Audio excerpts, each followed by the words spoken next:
Bom, boa noite a todos e a todas.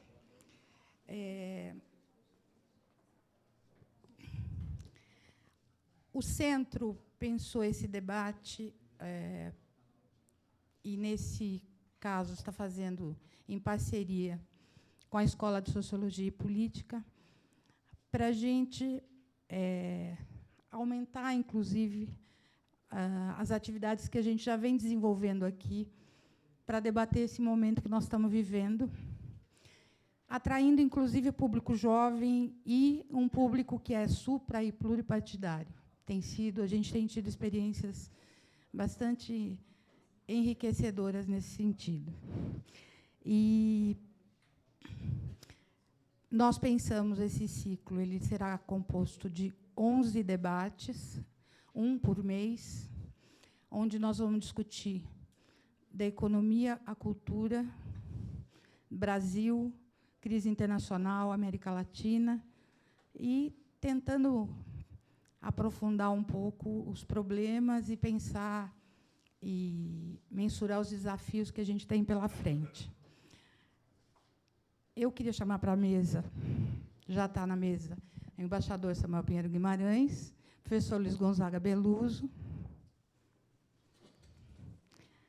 professor Renildo de Souza,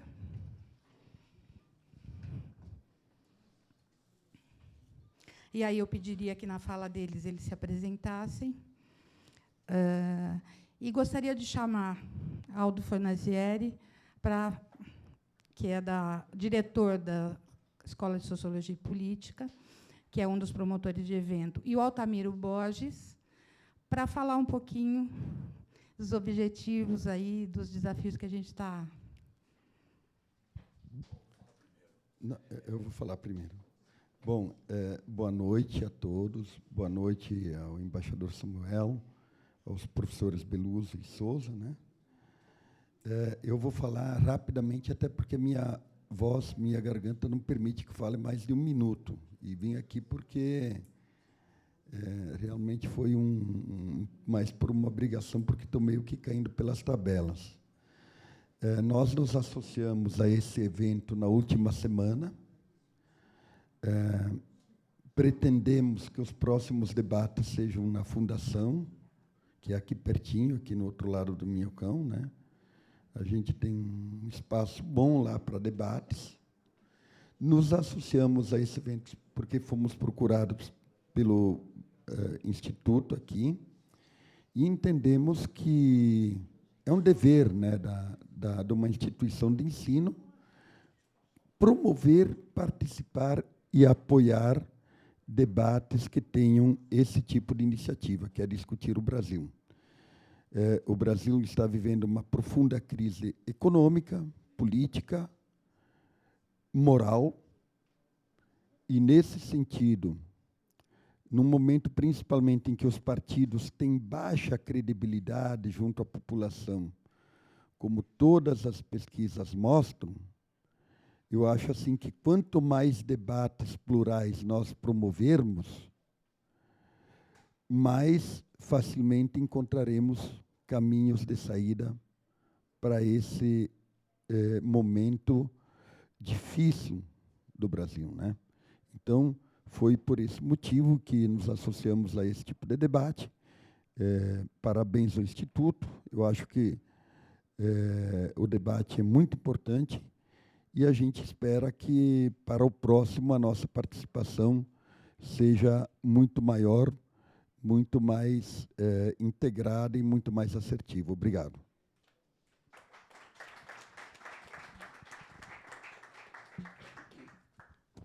Pessoal, aqui é rapidez, porque a mesa aqui é poderosa, então vou falar bem rápido. Eu acho que é isso. A ideia de fazer esse ciclo é em função desse cenário que já foi descrito aqui, que é um cenário no mundo, na América Latina e no Brasil, de muita tensão, muitas incertezas, muitas dúvidas de quais os caminhos a seguir, né?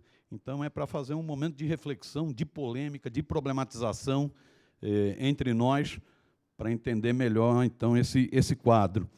Acho que a parceria com a Escola de Sociologia e Política é uma belíssima parceria, né? Eu acho que isso pode produzir, inclusive, outros frutos, né?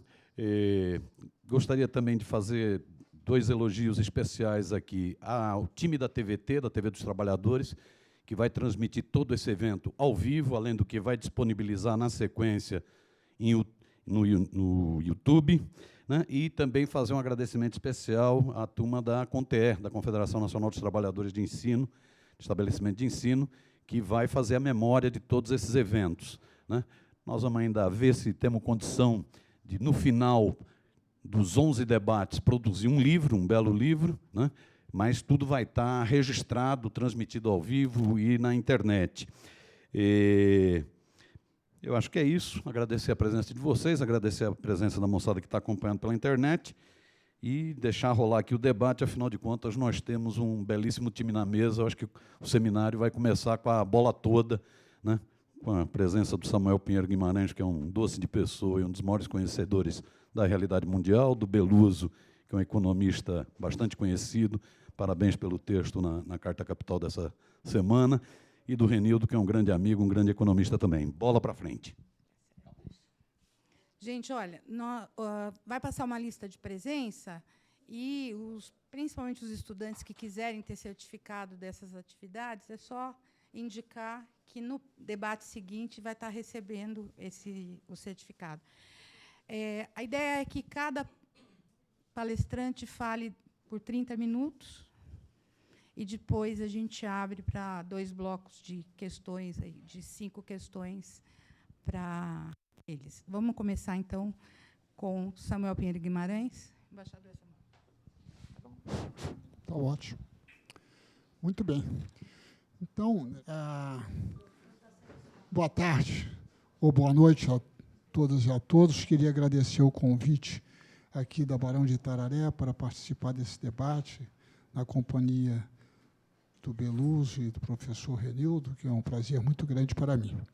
Então, o tema aqui desse debate seria os males que afligem a economia mundial e os BRICS, né?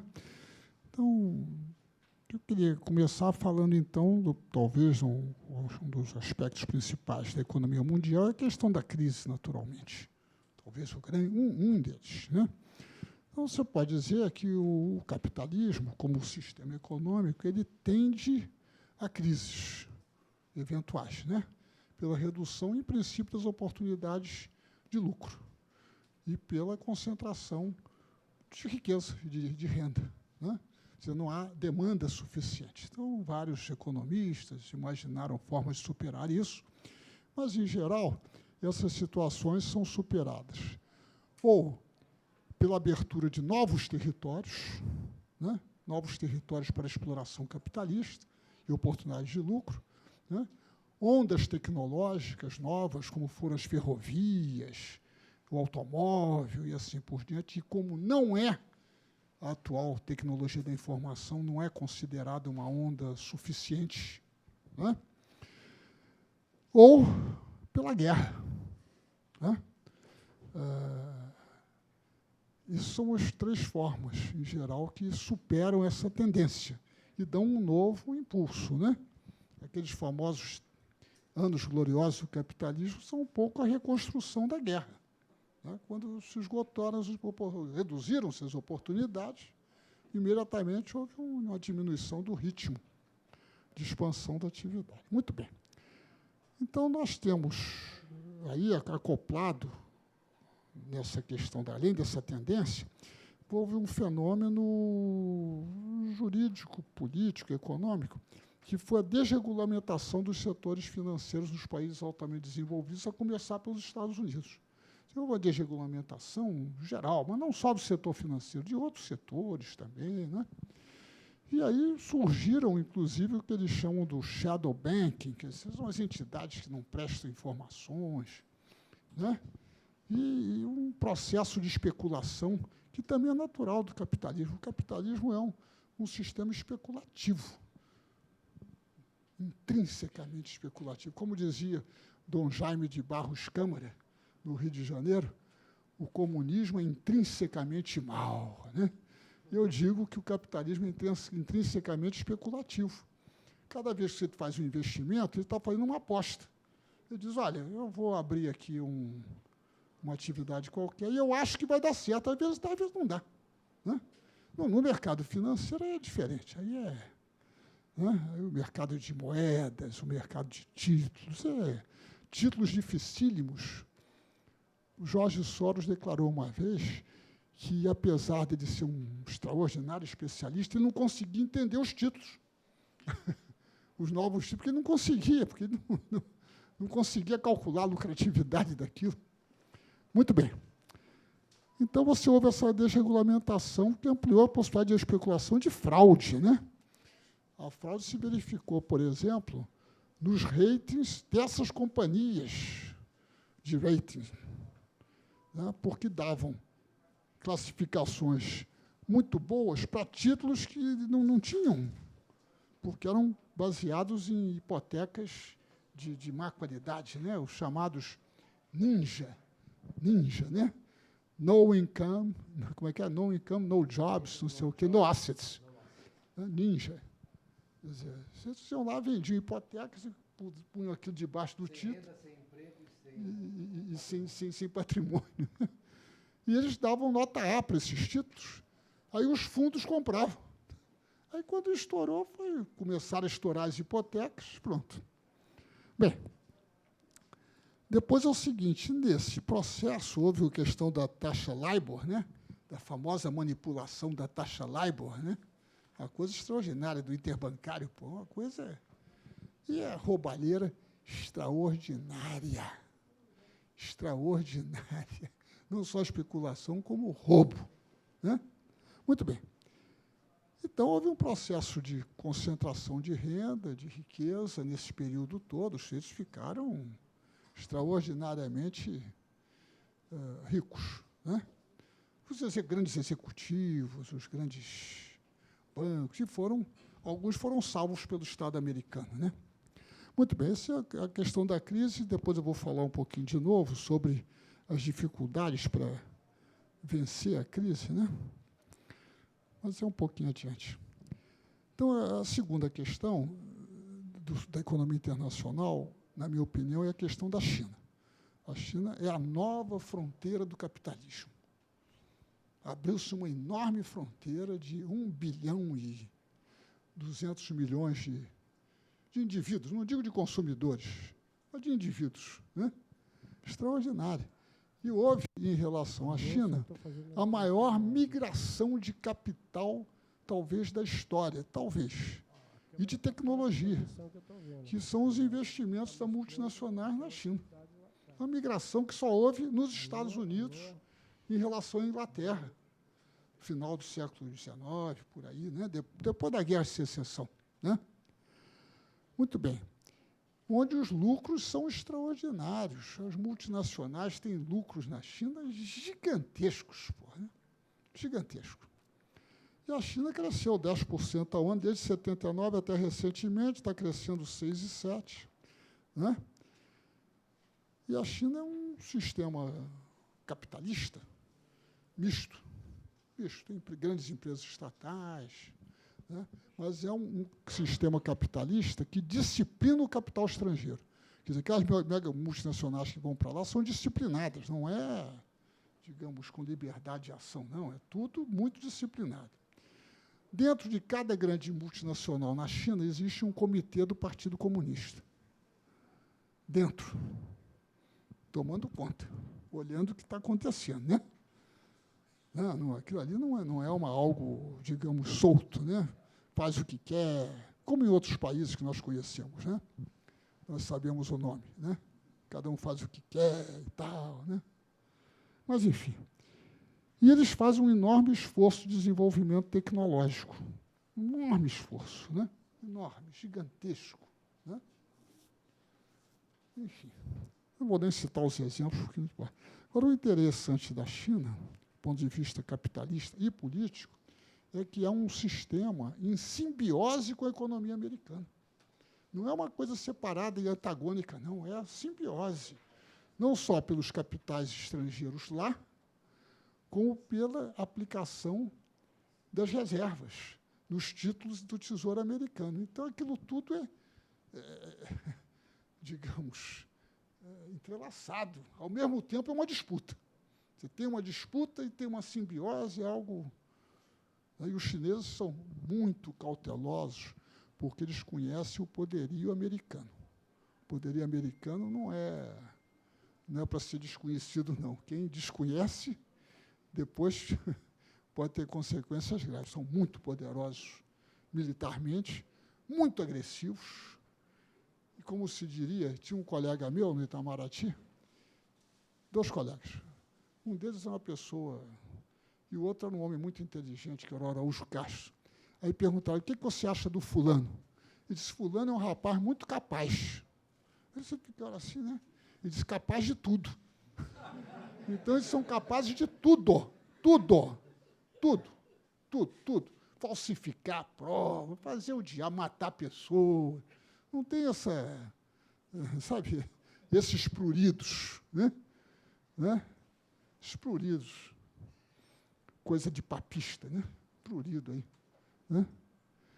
Eles fazem coisas extraordinárias, né? E os chineses sabem disso. Então, os chineses são muito cuidadosos nas suas manobras. Mas há uma disputa, né? Uma disputa importante. Muito bem. Uma outra característica da economia, né, os males que afligem, você tem um problema da transnacionalização e da oligopolização. Você veja, na crise de 29, as empresas não eram tão transnacionais, eram muito mais nacionais. Então, os estados tinham mais força para impor, né? Impor programas, etc. Hoje em dia, não. Elas são, uma grande parte dos seus lucros derivam de operações no exterior. Então, estão meio soltas, né? Além da falta de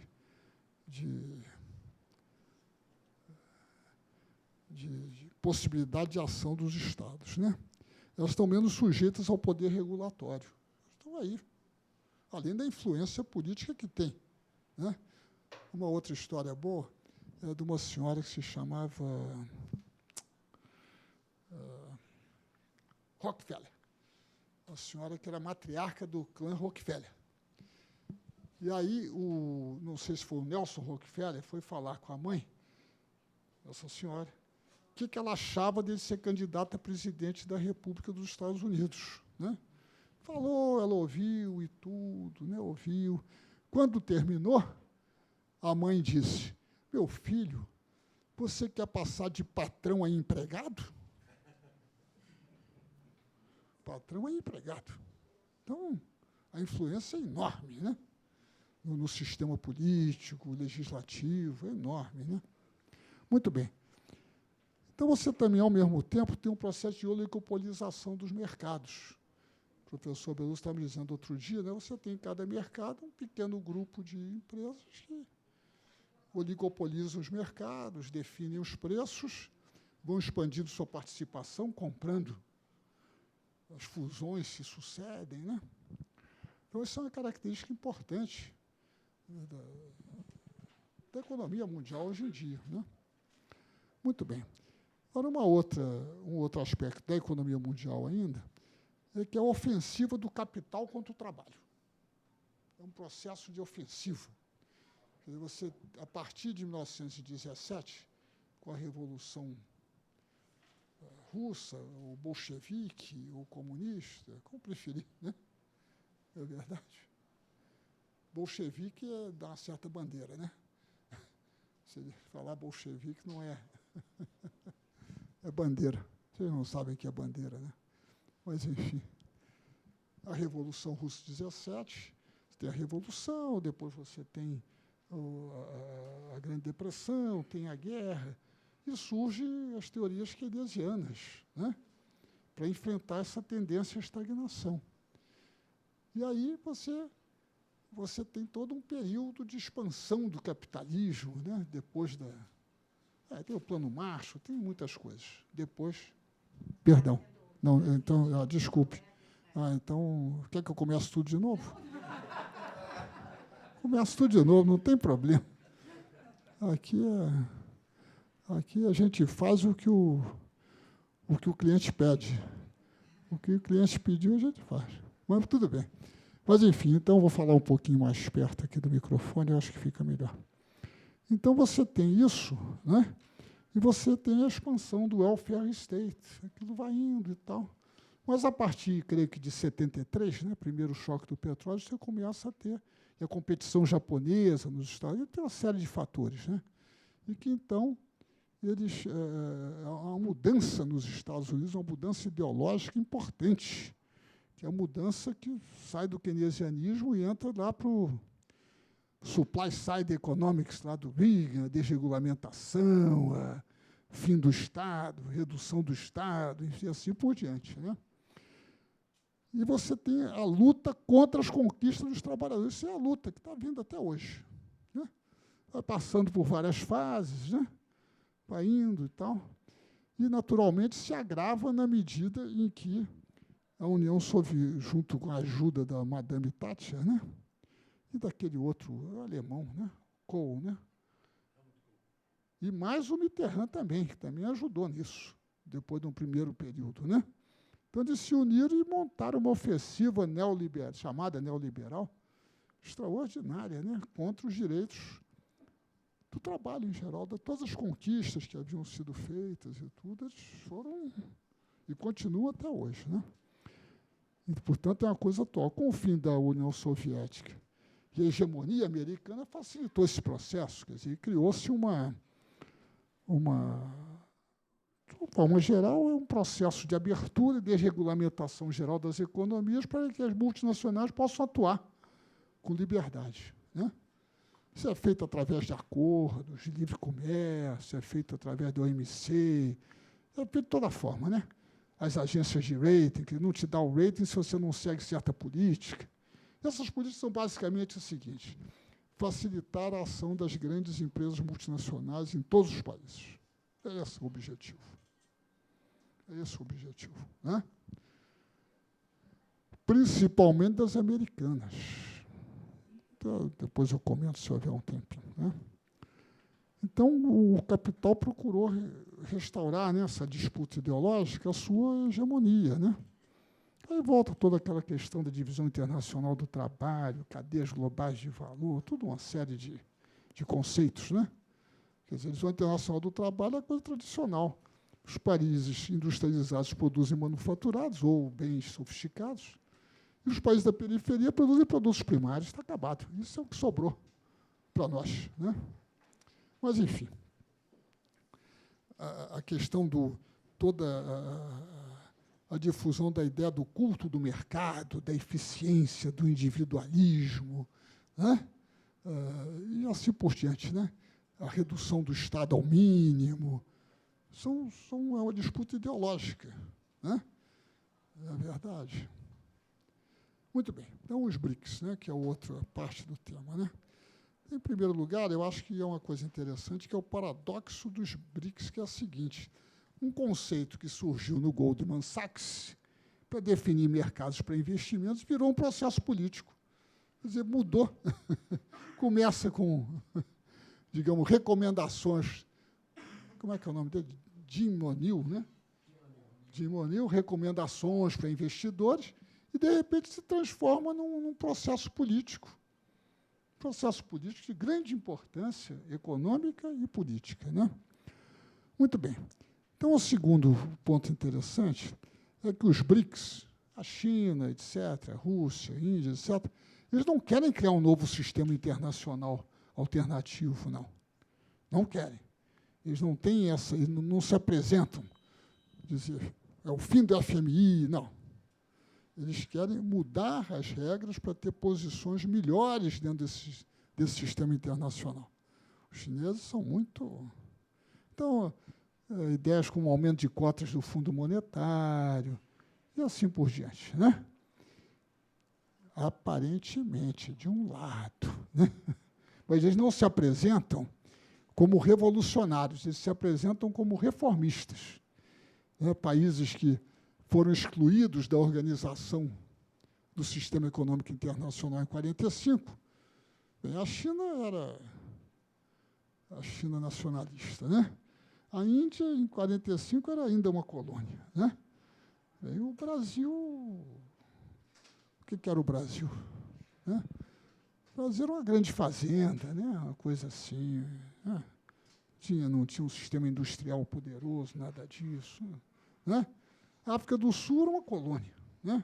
Quer dizer, não estou exagerando, era um domínio, uma coisa um pouco diferente, tudo bem. Tudo bem. Né? Mas não era um país com plena independência, assim por diante. Né? É verdade. É verdade. Em 1945, a Rússia era poderosa, certamente. Né? Certamente. Para vocês terem uma ideia, na Segunda Guerra Mundial, os russos perderam 20 milhões de pessoas. 20. Os Estados Unidos perderam 300 mil só. Entendeu? Quer dizer, a economia russa sobreviveu e tudo graças à ajuda americana. Graças à ajuda americana, em armas, em alimentos, assim por diante. Situação extremamente delicada. Mas, muito bem. Agora, por outro lado, os BRICS se transformaram numa organização política para enfrentar as grandes potências. Para enfrentar, se vocês quiserem, uma palavra fora de moda, o imperialismo. Né? É isso. Né? Porque eles sabem que eles são o objetivo. Né? Eles são o objetivo. Os russos sabem perfeitamente que todos aqueles sistemas de mísseis em volta da Rússia não é para deter mísseis iranianos, né? Assim como os sistemas de mísseis em volta da China. Vocês teriam uma ideia, assim, só um exemplo, às vezes, ilustra. Né? Os americanos têm, em volta da China, em aviões de combate mais modernos, 1.235. Não é pouca coisa. Né? Sem contar armas nucleares, enfim. Né? Então, é uma situação delicada. Né? Então, procuram. Né? Agora, um outro comentário sobre os BRICS é que você tem BRICS e BRICS. Né? Tem BRICS e BRICS. Né? Tem o grande BRICS, que é a China. Né? Naturalmente, a África do Sul entrou ali, como se dizia antigamente, com o Pilatos no credo. Né? De repente, vai falando, aparece Pilatos, porra. Né? Então, de repente, puseram lá a África do Sul, né? Para dar uma cor local. Uma corzinha local. Né? Não é verdade? Né? E os outros países, o Brasil, naturalmente, tem uma força econômica totalmente diferente da força econômica da China. Né? Né? E os países são muito diferentes em dimensões demográficas, territoriais, organização política, né? Força militar, influência política. Né? 2 são membros do Conselho de Segurança, 2 têm armas atômicas, sem contar a Índia, mas não tem legalmente ainda. Né? Então, são países... Né? Verdade. Então, por outro lado, eu acho que primeiro que a China é o motor dos BRICS. Né? Todas as grandes iniciativas do BRICS estão ali sustentadas pela China. Quer dizer, o banco dos BRICS, a maior parte do capital é chinês. Né? Eles é que têm os recursos para bancar. E o Banco dos BRICS é algo extremamente importante. Isso é extremamente importante. Pelo seguinte, porque o Banco Mundial e o Fundo Monetário, que eles criaram também um fundo de reservas com um arranjo contingente de reserva, sempre foram instrumentos para disciplinar a economia dos países em dificuldades econômicas. Quer dizer, faziam um acordo, o país assinava compromissos de liberalização em geral. É isso, em resumo. Né? Compromissos. Né? De seguir certas políticas econômicas. Então, eles eram um instrumento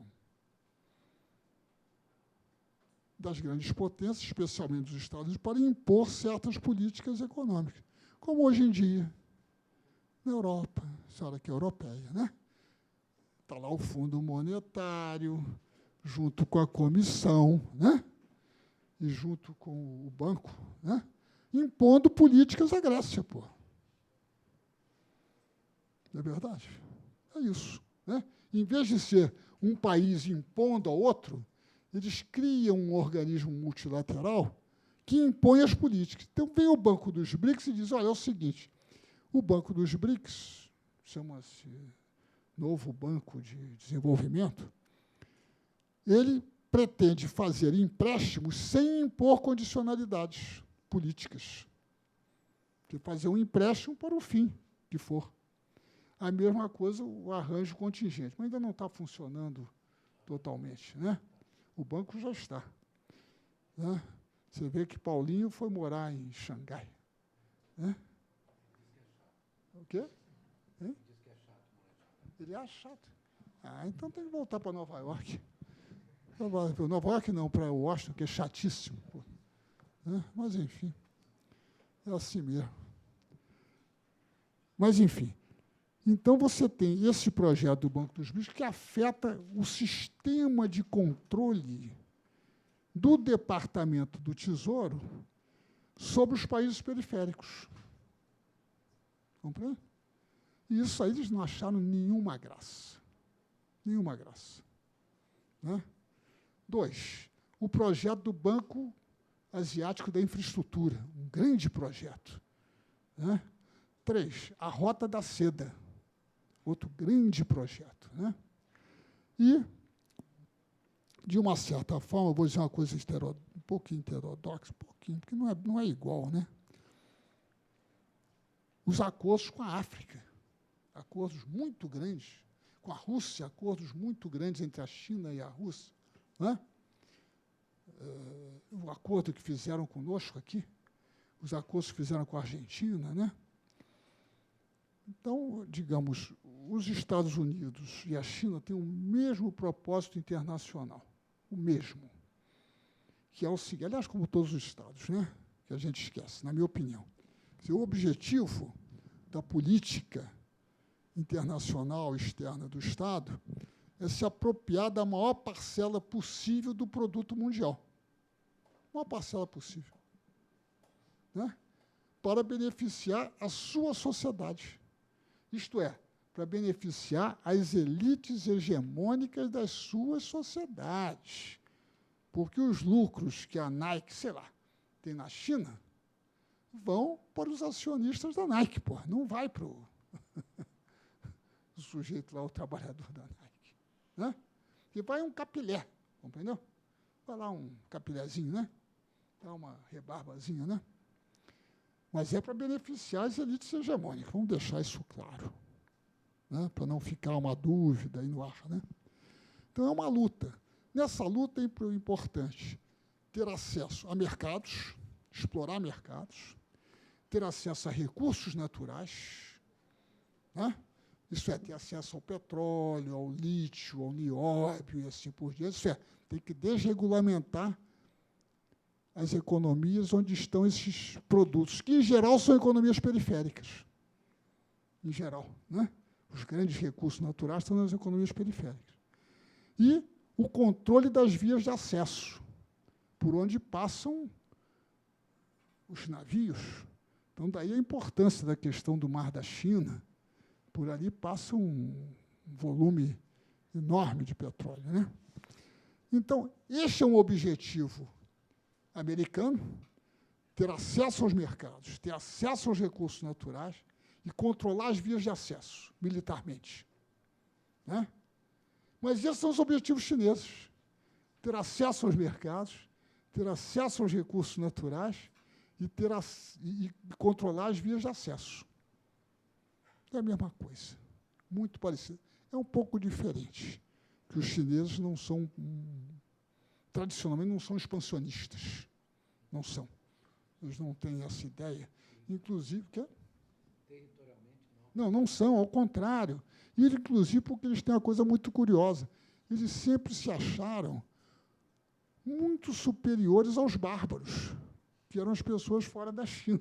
Então, não tem interesse em ficar adquirindo território. Né? Não tem esse interesse, nem em impor políticas, não. Eles vão na competição mesmo. Né? Enfim, então, então, de uma certa forma, mas é difícil dizer isso, os BRICS são uma espécie de OCDE da China. Um pouco de exagero, né? Não é não? É exagero? Bastante, né? Mas é um lugar de coordenação de políticas. É um lugar de coordenação de políticas.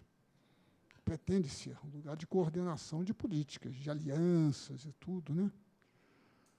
Bem, no caso nosso, nós estamos numa situação extremamente, em relação à China, só para terminar com os BRICS, né? Nossas relações com a Índia, África do Sul, Rússia, são tênues. Comércio é tênue, investimento é tênue, mas a China é o principal parceiro comercial brasileiro. Principal. Tanto de importação, creio que como de exportação. Maior corrente de comércio. E vai se tornar grande investidora para ter acesso aos recursos naturais. Né? Então, você tem um problema aí, porque nós, aqui no nosso país, no nosso governo, no nosso Estado, nós não temos uma disciplina do capital estrangeiro, nem esquemas reais de cooperação. Né? Eles fazem o que acham que querem. Né? Naturalmente, enfim, não vou, chega. Como é que se diz? Enough is enough. Bastante, bastante. Tá bom. Muito obrigado pela atenção.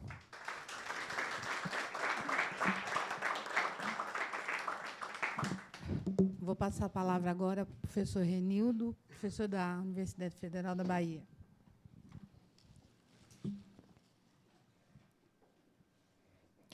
Boa noite. Em primeiro lugar, queria agradecer o convite. É uma satisfação estar aqui com o Beluso e o embaixador Samuel. Nosso tema é a economia mundial e os BRICS. Muito já foi dito aqui, explicado pelo embaixador. O exame da economia mundial e dos BRICS, neste momento, não pode ser feito de forma exaustiva, considerando como referência aquele período de grande crescimento econômico, prosperidade, expansão industrial, depois da Segunda Guerra Mundial até o início dos anos 70. Nós não podemos ter essa referência para fazer a avaliação desse momento da economia mundial e das perspectivas, e, em particular, do papel dos BRICS e do Brasil, porque aquele período, de certa forma, foi excepcional. Não é a norma do desenvolvimento capitalista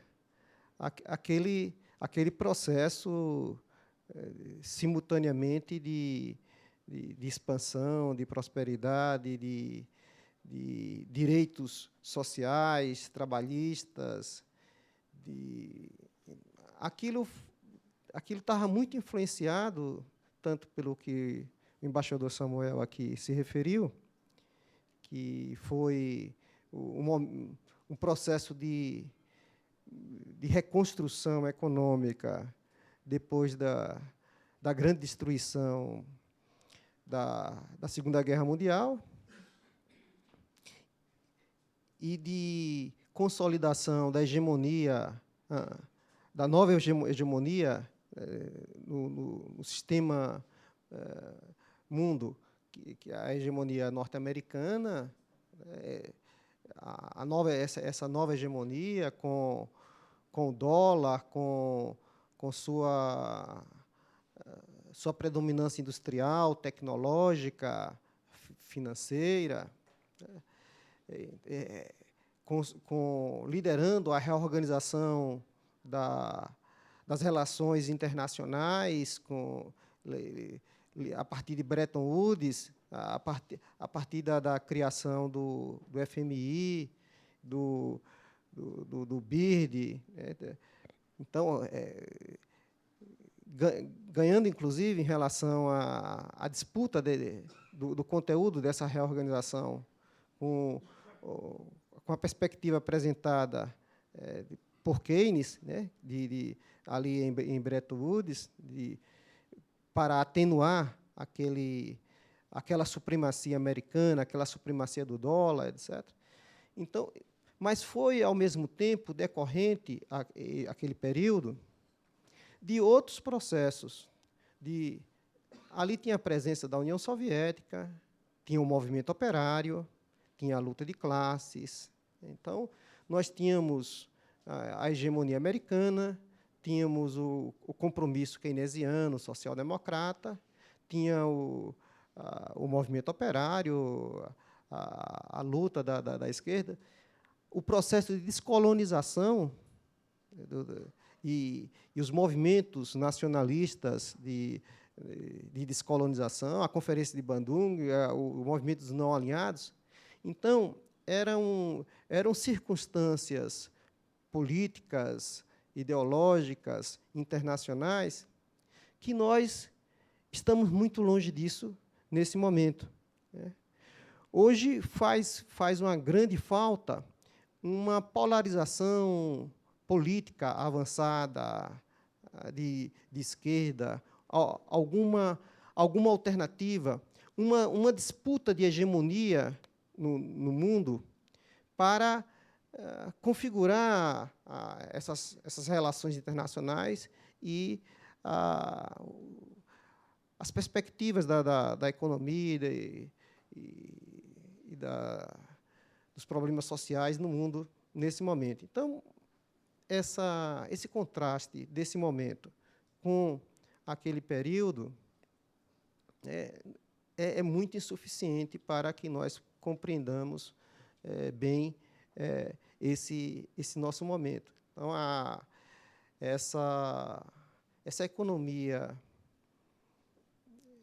mundial, neste momento, ela passou por uma transformação muito profunda depois dos anos 70 e dos anos 80 até hoje. E a crise?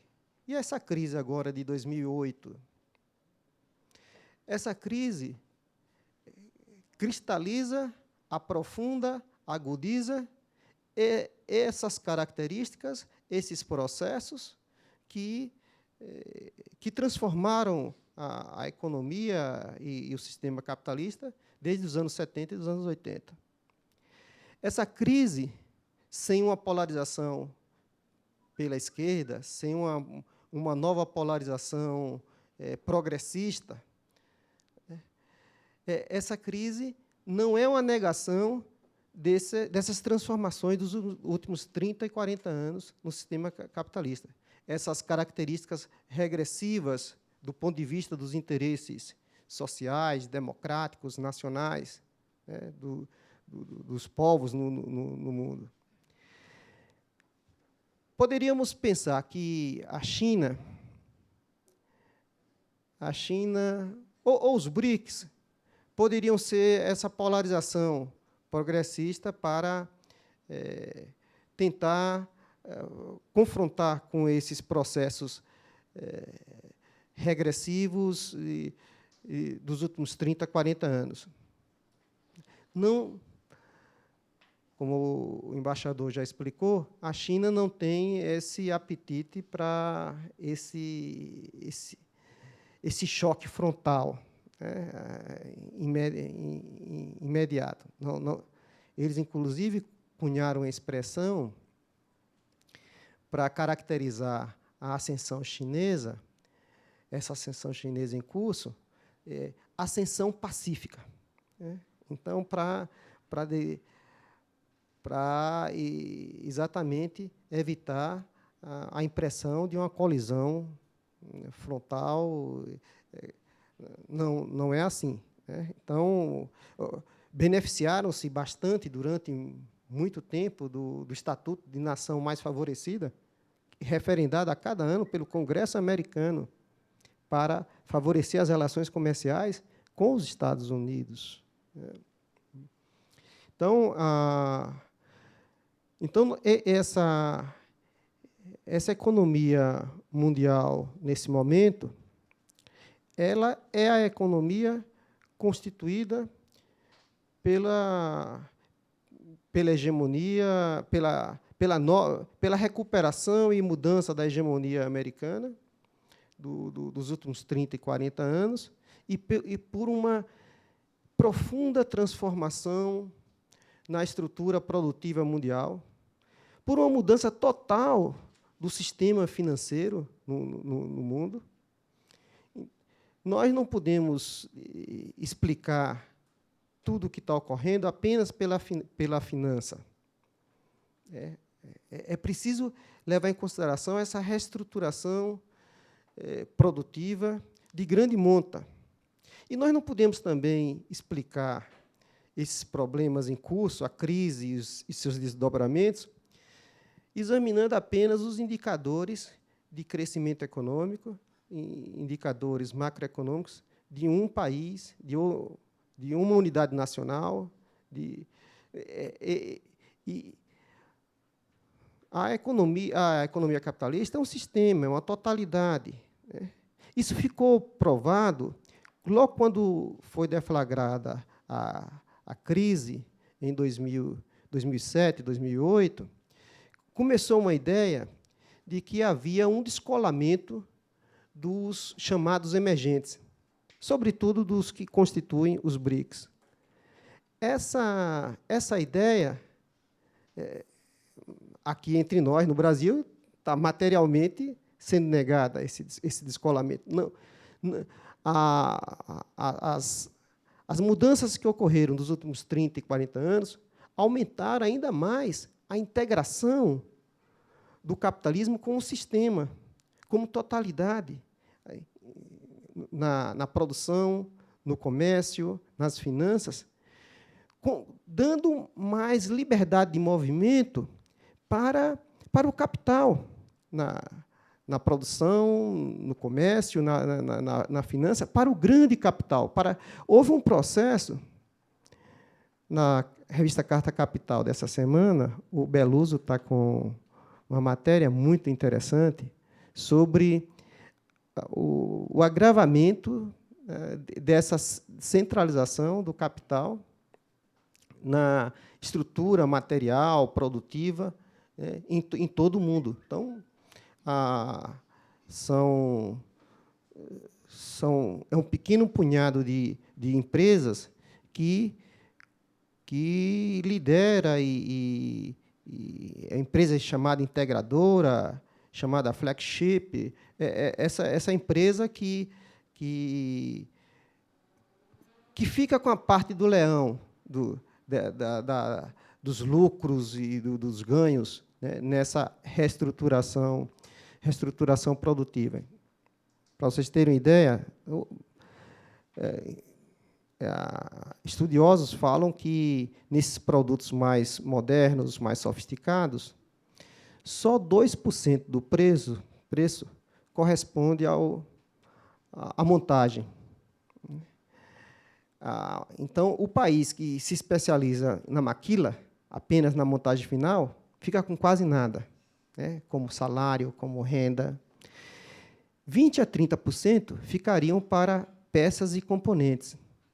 E o resto, quase todo, do preço daquele produto fica com essa empresa ali, a Nike, uma empresa dessa, a Apple, qualquer uma dessa que contrata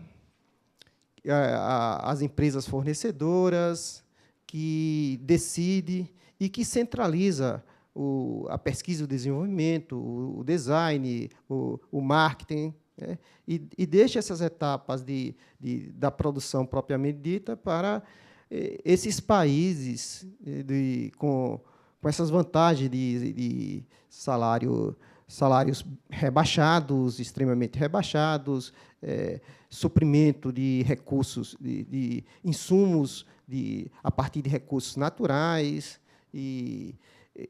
além de outras vantagens, como no caso da China, por exemplo, mercado, né, amplo mercado, né, de consumo. Ou seja, nós como eu dizia, né, nós não podemos também fazer a avaliação da economia mundial nesse momento na finança e pela finança apenas. Mas a finança, mesmo porque nós poderíamos dizer, essa greve essa crise deflagrada em 2008, 2009, por que ela não ficou só na finança? Porque ela começou como crise financeira global, né? E, assim, o embaixador aqui relatou aquele processo de empurrar as hipotecas para aqueles setores mais vulneráveis socialmente lá nos Estados Unidos, e essas hipotecas depois foram securitizadas, né? Transformaram-se em títulos e foram juntos com outros títulos, né, constituídos os chamados veículos especiais de investimento, CIV, foram colateralizadas, garantidas com derivativos, com CDOs. Então gerou os bancos, os fundos de investimento, né, nos Estados Unidos e por toda parte, né, se desenvolveram largamente, né, a partir desses novos instrumentos financeiros e dessa grande expansão financeira. Mas a crise financeira global não ficou na crise financeira global. Apesar de tudo isso, né, ela se desdobrou na economia, ela se desdobrou na produção, ela repercutiu no emprego, né, então, no crescimento econômico por toda parte, né. Então, nós podemos chamar a atenção dessa grande transformação financeira, porque, pela própria finança em si mesma, né,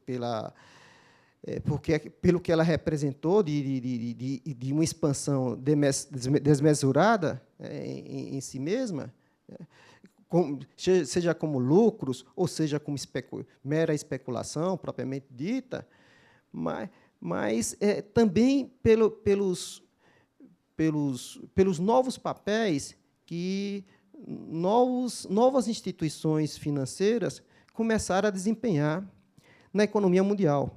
Quando começou esse processo, lá no final dos anos 70, início dos anos 80, começou uma ideia de que haveria uma desintermediação bancária, né? que os mercados financeiros agora iam bypassar os bancos. Isso não se confirmou. Os bancos apareceram centralizando ainda mais os recursos, concentrando ainda mais os ativos financeiros. Esses bancos, eles se mantiveram, né, e na liderança dos mercados financeiros. E os fundos de investimentos dirigidos por esses bancos, os fundos de hedge dirigidos por esses bancos, como os dois fundos de hedge lá do BNB Paribas, os dois que quebraram lá em agosto de 2007, né? Ou seja, os bancos não ficaram apartados desses processos. Então, aquela tese da desintermediação bancária, tudo bem, existe, tem um importante papel, a finança direta chamada, né? A empresa se financiar diretamente colocando seus títulos, mas essas transformações da finança colocaram, né, um papel ainda mais relevante para os bancos. E a crise deu uma aula sobre isso. A crise mostrou qual foi o papel dos bancos, o papel central nas crises. E, por isso mesmo, uma operação de salvamento central dos bancos na crise. E esse papel decisivo dos bancos, agora, nos desdobramentos da crise, perante o endividamento do Estado tanto nas medidas anticíclicas, né, para o enfrentamento da crise em 2009, também um papel saliente dos bancos, né, nesses mercados de dívida pública, né, como, por exemplo, o forte endividamento público dos Estados na Europa, né, que deu aquele momento de forte impacto em 2011, né, e sobretudo com os países da periferia da Europa, Grécia e Irlanda e assim por diante. Mas a finança nessa economia mundial também, ela tem importância importante pelo seu imbricamento, né, sua ligação íntima com a reestruturação produtiva em curso, com essa grande transformação profunda em curso, porque apareceu uma coisa chamada princípio do valor acionário. Agora, essas empresas, elas deveriam ser geridas em função do valor da ação dessas empresas na Bolsa de Valores. Então, não tinha uma perspectiva de médio prazo, de longo prazo, de uma estratégia empresarial, tecnológica, produtiva por si própria, né? Numa empresa verticalizada, com uma cadeia produtiva mais longa, né, no seu interior. Não. Eram feitas fusões, aquisições, desmembramento, desverticalização, tudo comandado pela necessidade de ter mais ganhos de capital, né, nas ações dessas empresas. Então, os bancos, e seus instrumentos financeiros, eles estão muito vinculados a esse processo. Porque isso não é uma dominação, como também é uma tese que se propaga, uma dominação da finança sobre a produção. Isso é imbricamento, isso é uma parte importante dos ganhos dessas grandes empresas são ganhos financeiros. Isso aumentou e tornou-se extremamente importante. Não há são coisas diferentes, mas não há essa contradição do ponto de vista do capital, né? do capital, embora sejam coisas distintas, mas há esse imbricamento. Mas é preciso chamar a atenção, porque é como Marx falava, né? O brilho do ouro, né, ofusca a retina, né? Então, se o fetichismo da mercadoria é muito forte, o do dinheiro é mais avassalador ainda. Mas a gente tem, como ele falava também, né, as crises, muitas vezes, aparecem como crises monetárias, né, crises na esfera financeira.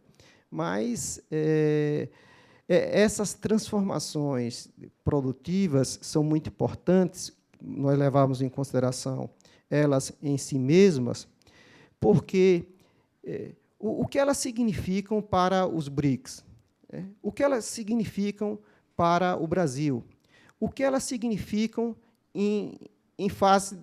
na explicação dessa crise. Significam que essa reestruturação produtiva produziu uma superacumulação, produziu crescimento econômico, produziu expansão dos lucros. Esse crescimento dos lucros se desenvolveu na década de 80, na década de 90, até a bolha.com, a bolha das empresas tecnológicas em 2001. A partir daí, é que o crescimento econômico passou a depender muito do crédito. Mas a reestruturação produtiva, a partir de 83, depois da crise de 80 a 82, né, até 2001, teve um boom baseado nesse crescimento produtivo, material, com essa reorganização dessa grande empresa produtiva em todo o mundo. E a partir dos anos 90, com a localização do polo mais dinâmico da economia mundial no leste asiático. Então, uma outra grande mudança nessa organização produtiva e material no mundo foi essa localização desse maior dinamismo econômico, produtivo, no leste asiático, polarizado pela China a partir da década de 90, e isso ganha muito mais força nos anos 2000. Então, nós temos que levar em consideração isso para perceber que essa crise tem a ver com superacumulação em escala global, e essa superacumulação ela está bem nítida nessa grande mudança que a China, nesse momento, está realizando. Nesse momento. Qual é o grande problema do regime de crescimento da China nesse momento? É que é um regime de crescimento impulsionado por diversos fatores. Um fator crucial é que do produto, 50% do produto é destinado para investimento. 50%, cerca de metade, é destinado para ampliar a capacidade produtiva, expandir a capacidade produtiva. Então, há uma sobrecapacidade, um sobreinvestimento, uma superacumulação. E isso não pode se estender indefinidamente. Isso tem limite. Né? Isso então, a oficina do mundo não tem limites internos e tem limites de mercado também globalmente.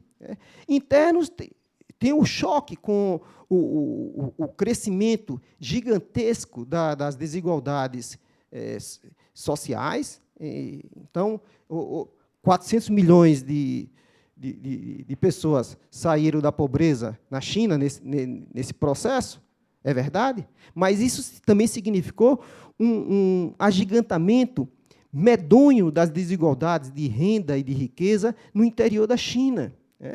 E, ao mesmo tempo, uma degradação ambiental muito importante para produzir a custos baratos, para ganhar mercados. Então, tem limites também internos para esse regime de crescimento.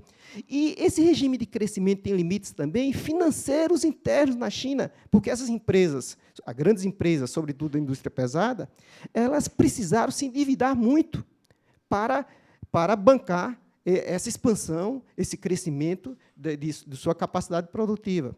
Quer dizer, elas, para a explicação da crise, para a compreensão dos BRICS, para a compreensão sobre a China e as perspectivas, eu acho que tem que levar em consideração isso. Mas, por último, eu queria só deixar claro que eu acho que, pela essa configuração econômica e financeira mundial, e da China em particular, os BRICS, mesmo sem uma institucionalização muito clara, ganharam institucionalização agora com o Banco dos BRICS e o Acordo Contingente de Reservas, isso materializou. Mas a tendência, pelo interesse da China, pelo interesse geopolítico da China, pelas pretensões geopolíticas da China, os BRICS são uma necessidade. Né? São uma necessidade. Então, a China, que é diferente de todos os BRICS, né? As necessidades da China fazem com que tenha perspectiva, tenha esse fórum, esse bloco dos BRICS, né? E, em particular, agora, nesse sentido, desse interesse geopolítico e dessa perspectiva econômica, chama a atenção o problema do objetivo da China de transformar a sua moeda, o yuan, em uma moeda com o estatuto de reserva internacional, uma moeda de reserva internacional. Então, agora, em outubro, estava até marcada uma reunião do FMI para discutir sobre a inclusão do yuan na cesta que define os direitos especiais de saque. Essa cesta é dólar, euro, ien e libra, essas 4. Então, era para incluir o yuan também. Parece que foi suspensa essa reunião. Nós não sabemos os bastidores dos interesses da China em relação a isso. Mas essa é uma grande mudança. Se até 2020, como se pretende, até 2020, o yuan se torna uma moeda conversível. Então, e torna-se uma moeda, de fato, com grande apoio produtivo material ali, que é o leste asiático e o sudeste asiático. Essa conexão da Bolsa de Valores de Hong Kong, que já era uma das maiores do mundo, com a Bolsa de Valores de Xangai, que começou no ano passado, em 2014, como o Michel Alietá diz, né, nós vamos aí para o maior, talvez, em perspectiva, o maior mercado financeiro, né? E isso é muito importante. Lembremos, né, do papel da City Londrina e depois o papel de Nova York, né, e a importância para a economia e para o mundo de um grande poder financeiro, né, uma grande praça financeira, agora com essa conexão Hong Kong-Xangai. Né. Desculpe, eu falei pouco sobre o Brasil, mas foi isso. Professor Luiz Gonzaga Beluso. Bom, o Brasil não é o tema dessa conversa, né? É economia mundial e os BRICS, não é isso? Então, mas o Brasil entra nos BRICS, né? Então, tá bom. Não, eu fiquei por último e há uma grande vantagem ficar por último, depois de ouvir 2 exposições muito articuladas, né? Mas eu queria pontuar, já que eles fizeram exposições longas, eu queria pontuar algumas questões, né? Em primeiro lugar, as transformações observadas no capitalismo nos levam a considerar uma questão de abordagem, de método, né? Metodológica. Não existem economias em si mesmas, não existem entidades, existem essas economias nas suas relações, né? Disseram bem os dois, que você não pode compreender o desenvolvimento chinês sem as transformações e as mudanças que ocorreram no comportamento, por exemplo, da grande empresa americana a partir dos anos final dos 70, começo dos 80. Vamos nos entender. Esse é o meu ponto de vista, sujeito a chuvas e trovoadas. Não é? No período pós-guerra, não é? Como é que a gente pode entender aquilo? Aquilo nasceu de uma tragédia. Morreram 60 milhões de pessoas, não é? 20 milhões de russos e o resto mataram gente. Em Dresden, eles bombardearam a população, não bombardearam as fábricas nem nada, né? No Japão morreu muita gente, não só nas 2 bombas atômicas, como no bombardeio de Tóquio, que foi uma coisa terrível, foi feito com um bombardeio dito convencional. Mas o mundo emergiu dessa guerra com uma perspectiva e um ponto de vista, né? Ou seja, a guerra representou também um aplastramento da visão do mundo e das propostas das classes dominantes americanas, as classes dominantes globais. Elas foram derrotadas nessa guerra, parcialmente, mas foram derrotadas. Seria impossível se explicar, por exemplo, né, depois da depressão, o que o Roosevelt fez nos Estados Unidos. Impossível. Não é? Outro dia eu estava discutindo com um amigo meu, grande amigo, meu maior amigo, aliás, ele estava falando, foi o Roosevelt que fez a sindicalização nos Estados Unidos. Não é verdade. Havia um movimento sindical fortíssimo, e o Roosevelt, de fato, teve a ousadia de enfrentar os interesses capitalistas mais imediatos. Se vocês olharem a distribuição de renda a partir de 33, 34 nos Estados Unidos, é uma coisa impressionante, o que melhorou a distribuição de renda, né? E isso prosseguiu depois da Segunda Guerra, porque o choque da Grande Depressão e da Grande Guerra foi uma coisa terrível, que colocou, na verdade, numa posição defensiva todas as teses conservadoras, né? Esse é o período que o Brasil também começa a se industrializar mais fortemente, não é? Porque os projetos de industrialização na periferia surgiram daí, certo? O Getúlio, não é, representou essa transformação, né? Enquanto a Argentina fez um ajustamento liberal, né, e se deu mal, apesar do Perón, que o Perón fez uma coisa realmente mais populista, no sentido, e o Getúlio não, fez uma coisa realmente, buscou o processo de industrialização. Eu sempre brinco com meus amigos argentinos que a Argentina ela foi inventada pelo navio frigorífico, né, porque aí começou a exportar carne e trigo. Eles ficam danados quando falam isso, mas é verdade, né?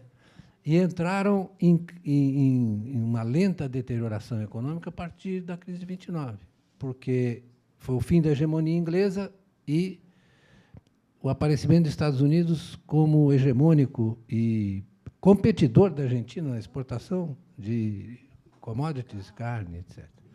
Trigo, isso. Então, eu só estou dando esse exemplo porque é preciso entender como é que se formam essas relações. Né? Então, como estava dizendo o Renildo, nós não podemos projetar as relações dos anos 40, 50, 60 para esse período que nós vamos examinar agora, que nós estamos examinando agora, né? Eu diria até que esse período, com o surgimento da China, a partir da expansão da grande empresa americana, e aí há que fazer um parênteses, os dois tocaram nesse assunto, né? A economia do pós-guerra é uma economia internacional. É uma economia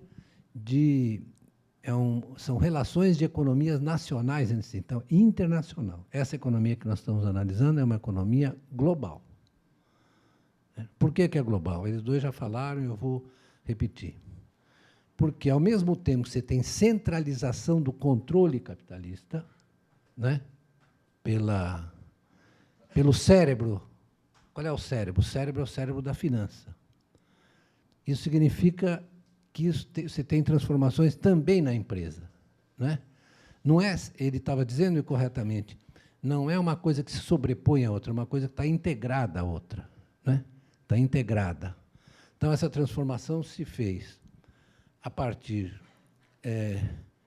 do abandono, por exemplo, da grande empresa oligopolista dos anos 50 e 60, expressa num trabalho de dois americanos chamado Baer and Means, que explicaram como é que é a revolução dos gerentes. Então, no controle dos gerentes, quando os gerentes eram, na verdade, quem comandava as empresas, qual era o objetivo? Era a acumulação de lucros, o reinvestimento e a expansão da empresa, né? À medida em que você foi fazendo a liberalização financeira, não é? As empresas foram sendo integradas pelo sistema, como ele mostrou, pelo sistema bancário. Não é que os bancos, o problema é o crédito, o crédito bancário passou a ter menos peso que as relações de crédito securitizadas. Isso não quer dizer que os bancos perderam importância, é que você montou essa estrutura de maneira diferente, né? Você tem o banco comercial. O banco comercial é o banco que recebe depósitos. O banco de investimento é um banco, na verdade, que pode se financiar para alavancar suas posições ou no banco comercial, ou então ele vai nesses mercados monetários, ou seja, onde a gente deposita, onde a gente tem essas contas, né, que supostamente rendem juros e são líquidas ao mesmo tempo, né? É o fundo DI, que os mais pobres têm fundo DI, para a gente não, né? A gente vai lá e saca o dinheiro. Mas as empresas se financiam, os bancos de investimento e os CIVs, os veículos especiais, se financiam aí. O que caracteriza esse momento é que os níveis de alavancagem, tanto das próprias instituições financeiras quanto das empresas, aumentam muito. Por exemplo, o que é alavancagem? É quanto você pode carregar de ativos, né, como múltiplo do seu capital. Muito bem, a alavancagem, na véspera da crise, era de 30, 45. Quando era tão grande assim, uma pequena flutuação no valor dos papéis come o seu capital embora. Foi isso que aconteceu com o Lehman Brothers. Se vocês gostam de cinema, tem um filme chamado Margin Call. Quem é que viu Margin Call? Você viu? Com aquele maravilhoso ator, o Jeremy Irons, né? Ele faz o papel do presidente do banco e não sabia patavina do que estava acontecendo, né? Então, tem uma hora que os caras falaram, nós precisamos vender os papéis, que o nosso modelo de risco está mostrando que vai ser uma derrocada. Então, o técnico lá, que era um técnico em aerodinâmica, né? Era um engenheiro aerodinâmico, ele falou assim, então vamos vender o bom. Porque é o seguinte, durante esse tempo todo, não é? Tanto as empresas como os bancos, instituições financeiras, porque não pensem que eles têm controle absoluto sobre isso, não. Não tem. Certo? Eles acham que tem, mas não tem. Então, eles se valiam dos modelos de risco para a inflação baixa, né? Baixa volatilidade, não havia muita flutuação nos preços, nos valores.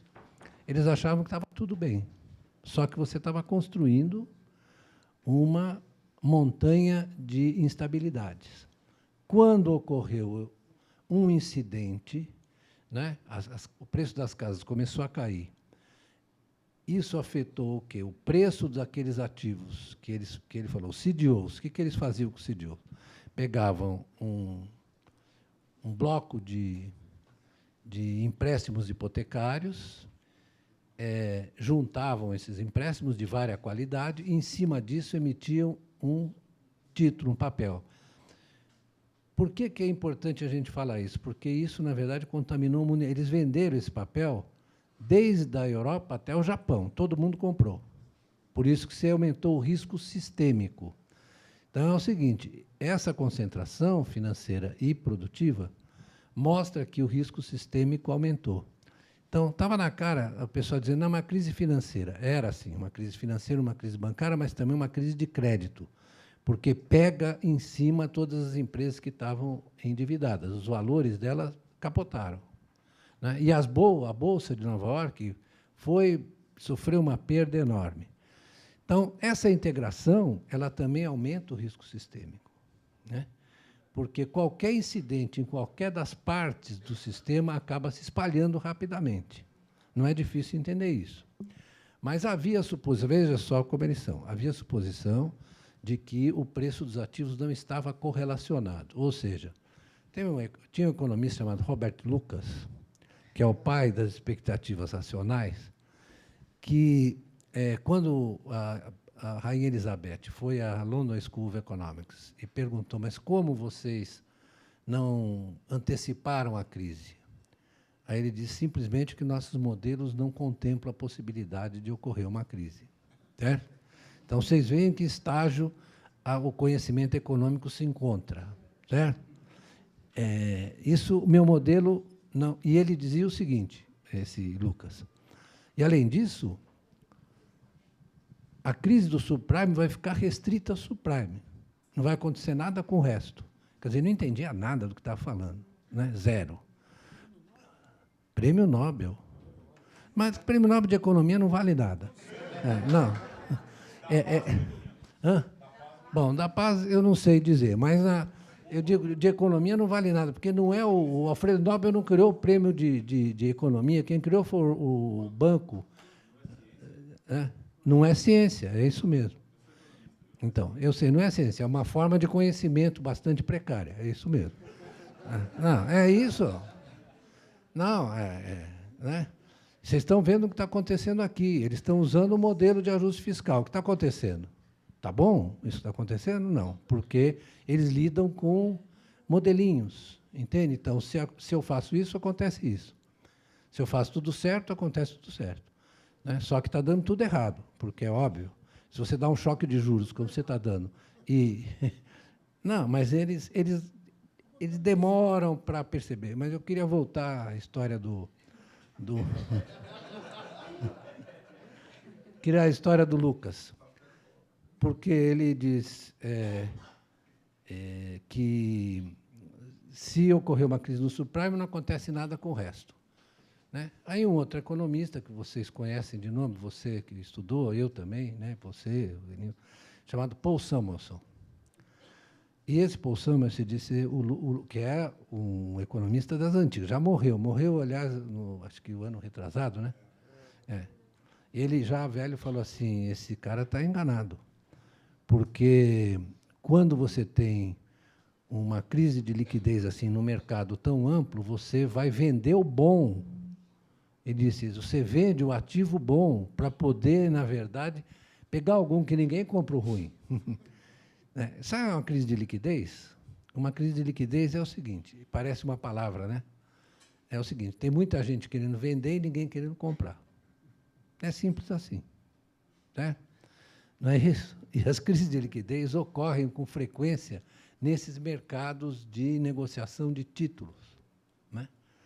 Vou fazer uma consideração aqui.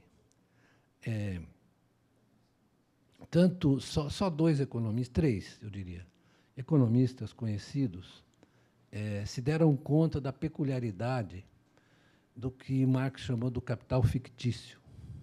Né? Que é o por que eles chamam de fictício? Porque não existe? Porque ele é falso? Não. Porque, na verdade, ele é uma réplica do capital real. Não é? Mas ele existe. E são feitos negócios do capital fictício. Quando você negocia um título, né, um título de dívida pública, você negocia uma ação. Né? O que a ação representa? A propriedade. Né? O título da dívida pública representa o quê? Uma dívida do setor público com o setor privado. E um título privado representa uma relação de débito-crédito entre... E existem mercados para esses papéis. Né? Então, você negocia esses papéis desses mercados. E esses mercados afetam a avaliação do capital real. Né? Porque não existe...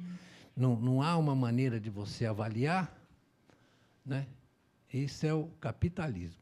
Certo? Não há uma maneira de se avaliar, a não ser por esses mercados, que são mercados de avaliação de riqueza, de capital fictício. Né? Tem um outro, né, que chamado John Maynard Keynes, meu cachorrinho chama John Maynard Keynes. Né? Tem um que chama Karl Marx, outro chama Maynard Keynes. É verdade, são dois, eles são bonzinhos. Né? De vez em quando eles comem o controle remoto da televisão. Eles são da mesma raça, né? Eles não brigam, não brigam. O Marx é um pouco mais traquinas, o Keynes é mais bonzinho. Mas o Keynes, na verdade, no Tratado da Moeda e no Trítice Humano, ele faz uma análise do capitalismo, né? Sobretudo do dinheiro, né? Criado pelos bancos. Né? Então, tem uma coisa que a economia convencional não consegue entender, é que os bancos criam moeda. Isso tanto o Marx quanto o Keynes, quanto o Minsky, que é o outro, sabem. Né?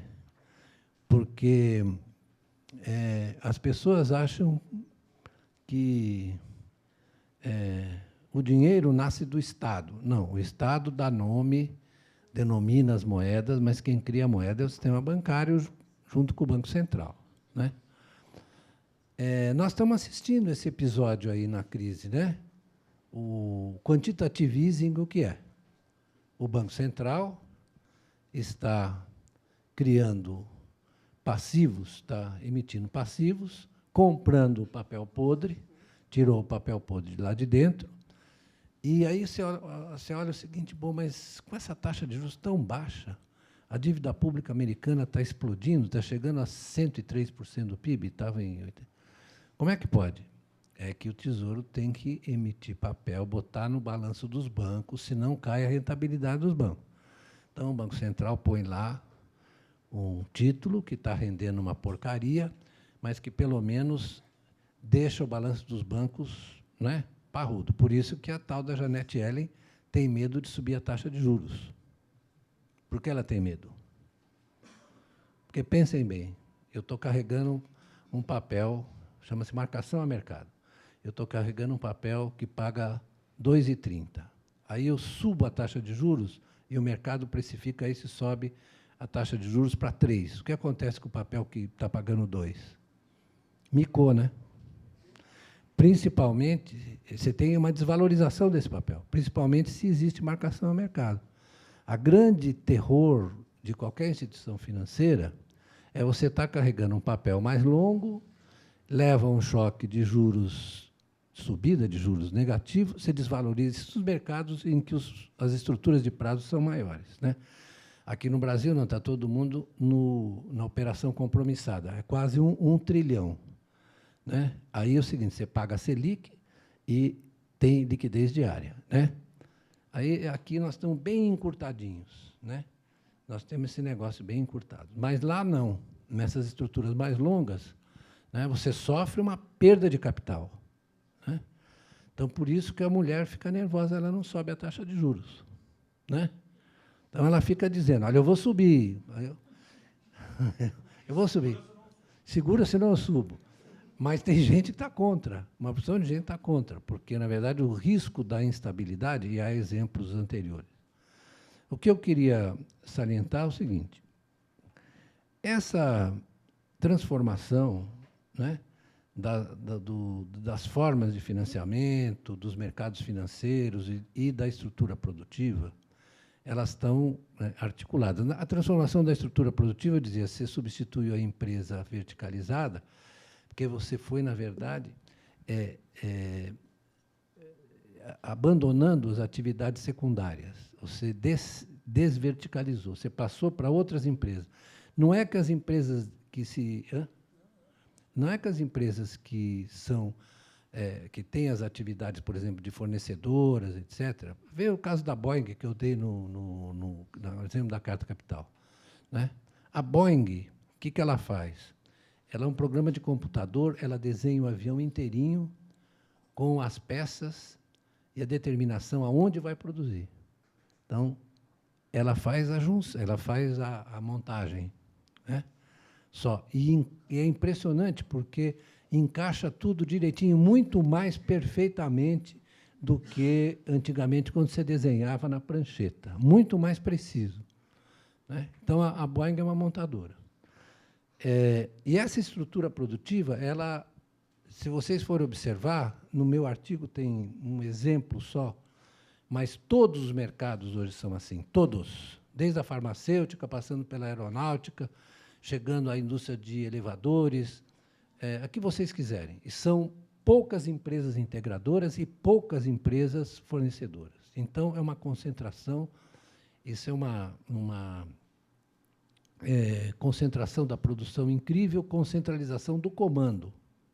Centralização do comando. São 20 bancos, na verdade, que têm... Como é que se faz essa centralização? Por propriedade cruzada. Se você for olhar, tem um suíço chamado James Glatfelder, é um físico. Né? E esse físico, ele começa dizendo o seguinte, olha, nós temos que olhar isso do ponto de vista sistêmico. Não adianta você olhar os componentes individuais, que isso aí você não vai chegar a lugar nenhum. ele repete o que o Hegel disse, né? A verdade é o todo, né? Então, tem um YouTube dele, né? Vocês podem acessar, chama-se James Glatfelder. Ele dá uma aula de 10 minutos sensacional. Então, o que ele desvendou? Você tem, na verdade, um sistema de controle centralizado nos grandes bancos, pela propriedade cruzada, né? Ele foi desvendando isso aos poucos, e você tem esse sistema empresarial, né? Comandado por grandes empresas e secundado pelas empresas fornecedoras. Tem as integradoras e as fornecedoras. Eu queria, para não chatear mais vocês, eu queria falar dos efeitos disso sobre os mercados de trabalho. Porque o Samuel disse aqui que, na verdade, as tecnologias IT, elas né, tiveram pouco impacto. A medição mostra que tiveram mesmo, mas o problema é o seguinte, é que elas transformaram profundamente, reorganizaram os mercados de trabalho, né? Você tem hoje nos Estados Unidos, segundo o Robert Reich, cerca de 40% da população está os Estados Unidos caminham para ter 40% dos empregos precários. Precários. Por quê? 40% dos empregos precários, part-time. Por quê? Porque, na verdade, as tarefas convencionais estão sendo totalmente substituídas pelas tecnologias de informação.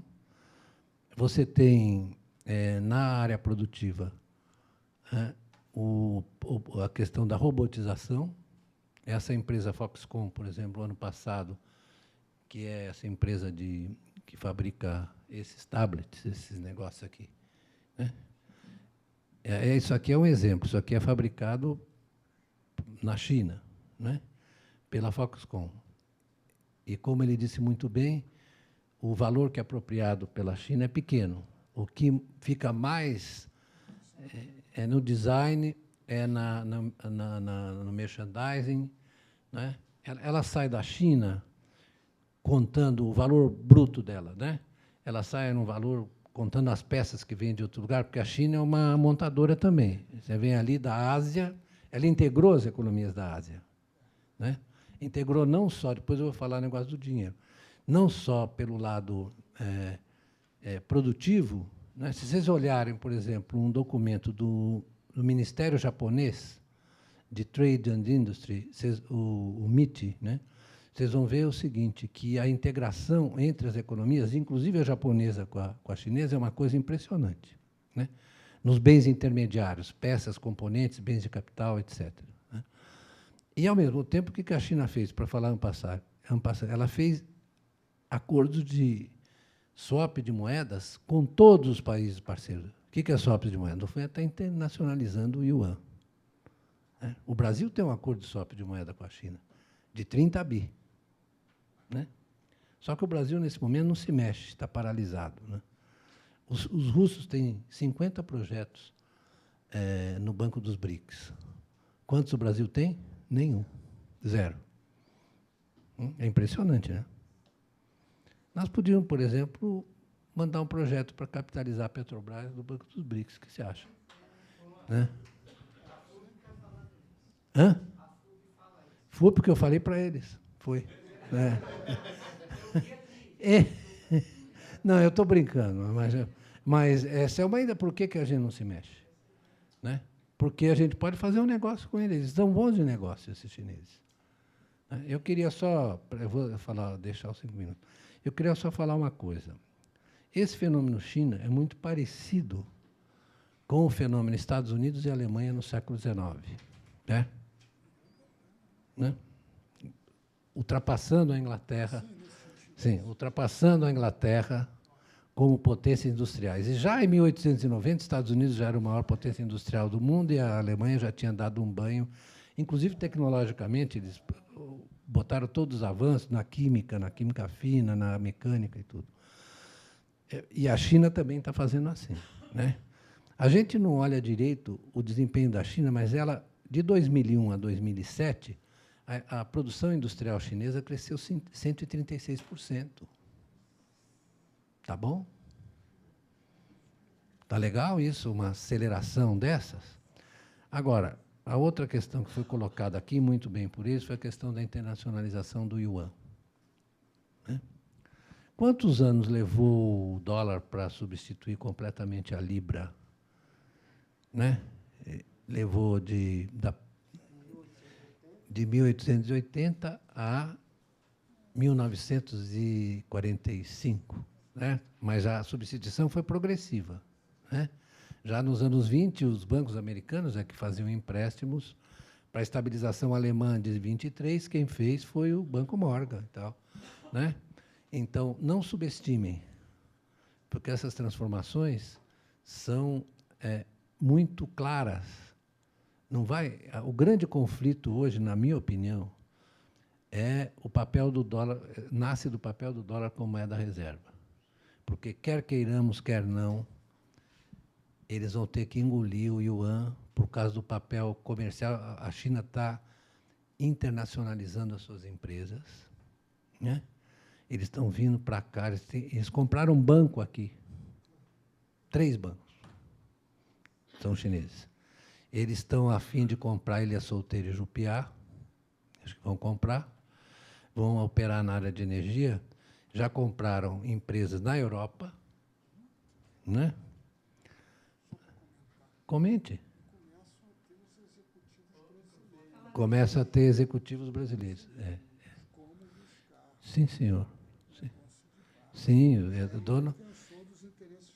Sim, ele tem investimento na fábrica de caminhões no Rio Grande do Sul. É interessante, isso mesmo. Na China. Então, vários. Eu não vou falar desse assunto, porque eu tenho a FACAMP tem um acordo com a Universidade Chinesa. E nós fomos lá. Agora, eles são formidáveis, porque eles falam mandarim. Se você entrar lá, alguém entrar lá falando mandarim, eles ficam calados. Certo? Se você fala uma outra língua, eles falam mandarim entre eles. Eles são terríveis. Muito obrigado. Eu fiz um pouco.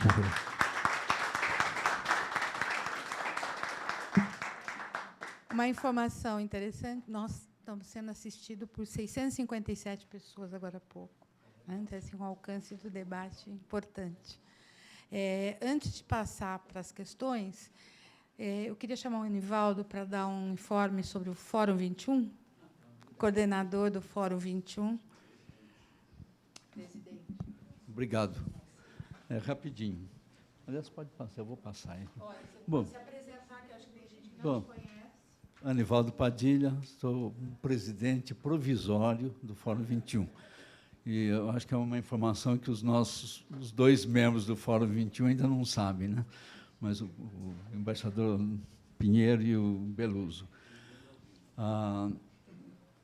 Bom, o que eu quero anunciar é a realização de uma série de seminários, um conjunto de seminários que nós começamos, que o Fórum 21 está promovendo, que o primeiro foi realizado hoje de manhã. São 5 seminários que estão sendo realizados num dos auditórios da Assembleia Legislativa de São Paulo. O tema que nós tratamos hoje é importantíssimo para a conjuntura que nós estamos vivendo. Aliás, todos os temas são. Foi a frente de esquerda como alternativa de poder. Foi algo que está presente em todas as nossas discussões, quer dizer, como nós vamos enfrentar, o campo progressista vai enfrentar realmente esse avanço conservador no Brasil hoje. Amanhã nós vamos discutir a crise da água, que eu digo é um tema, vou fazer um trocadilho meio estranho aqui, mas é um tema árido, mas que, para nós que vivemos em São Paulo, mas não só em São Paulo, é um tema que é importantíssimo neste momento, quer dizer, como o Estado tem administrado a questão da água, sabendo que não é uma questão simplesmente técnica ou científica, mas é uma questão de política, né, de escolhas do governo e também do papel da mídia nesse sentido de blindar essa crise que nós vivemos. Depois de amanhã, quarta-feira, o nosso tema também é de extrema importância, principalmente porque vamos discutir o projeto de lei sobre terrorismo, que, na verdade, é um projeto de lei terrorista, que a tendência seria, se aprovado, vai levar claramente a formalizar, a legalizar a criminalização dos movimentos sociais, coibir praticamente quase todo tipo de manifestação cidadã nesse país. Na quinta-feira, o tema é comunicação e as novas tecnologias, que também é um tema importante para nós nesse momento. E para a gente expandir a discussão para além da discussão que ocorre hoje em círculos mais restritos, que é sobre a democratização dos meios de comunicação. Nós queremos ir além disso. E na sexta-feira, o nosso tema é um dos grandes temas do momento, a questão do impeachment e golpe. Estamos convidando várias pessoas do mundo acadêmico, movimentos sociais, é um momento, espaço de diálogo. Então, são todos convidados. A ordem, eu vou passar o folheto, mas a ordem é diferente. A ordem é essa que eu disse, mas não, aqui está em outra ordem. Mas são realizados ou no auditório Teotônio Vilela, da Assembleia, ou o auditório Dom Pedro I, também na Assembleia. Começa às 9h, das 9h ao meio-dia. Muito obrigado. Viu?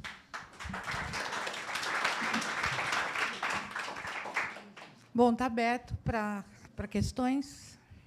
Só pediria para as pessoas virem aqui na frente, porque está gravando.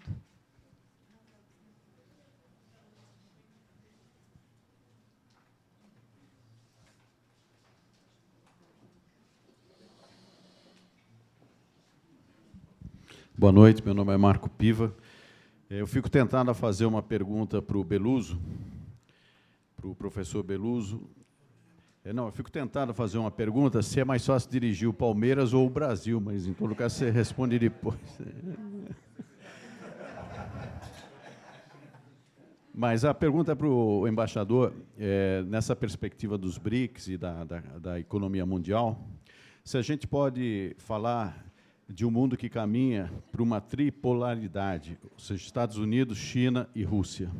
Qual o papel da Rússia também como um império que acaba se reerguendo e tendo um papel significativo, pelo menos nos últimos tempos, em várias arenas internacionais? Eu acho que, digamos, há vários aspectos. Acho que, do ponto de vista econômico, há uma diferença muito grande.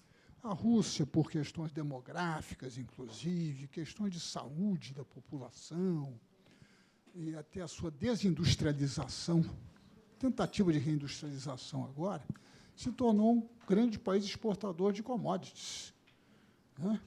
De modo que é muito diferente, na minha opinião, da China, do ponto de vista econômico. Enfim. E não tem a expansão comercial da China. A China se transformou em um parceiro comercial importante para um número enorme de países, inclusive para os Estados Unidos também, para o Japão, para a Coreia, o que não é o caso da Rússia, né? 2, do ponto de vista político-militar, a Rússia tem uma grande experiência, inclusive, experiência de séculos, né? E está ali permanentemente ameaçada pelos Estados Unidos, e na sua circunstância ali, circunstância geográfica, né? Então, eu acho que não é a própria, quer dizer, eu acho que são papéis diferentes, né? Quer dizer, o próprio desenvolvimento militar chinês é muito importante, né? E tem um acordo com a Rússia, mas, além disso, eles têm um esforço enorme, né, de desenvolvimento tecnológico, militar, que eu acho que ainda a Rússia ainda não conseguiu se reorganizar. A Rússia, eu acho que tem um problema maior interno de nacionalidades, não que a China também não tenha alguns problemas no Tibete, ali na área muçulmana, mas na Rússia é muito pior. As divisões das regiões, é tudo algo muito delicado, né? Eu acho que há uma diferença, não acho que haja tripolaridade, não. Eu acho que é difícil prever, principalmente o futuro, né? Melhor prever o passado. O futuro é uma coisa complicada. Mas acho que, não sei se vai ter essa característica, porque a Rússia tenderá a se alinhar à China, né? Até por razões desse suprimento de matéria-prima e tudo, já tem acordos muito amplos e de longo prazo, né? Acordos de 20, 30 anos. Então, né, 400 bi, como você está dizendo, né? Quer dizer, então, eu acho que, né, vai ser difícil, como eu disse, prever, né? Só se tivesse o modelinho do Robert Lucas, né?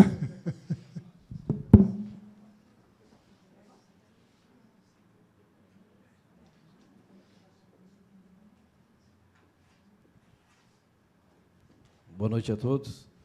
Meu nome é Lenildo Queiroz, sou metalúrgico em Guarulhos e também daqui da Faculdade de ES. Eu queria falar uma coisa, nós vamos ser campeão da Copa do Brasil, fica tranquilo.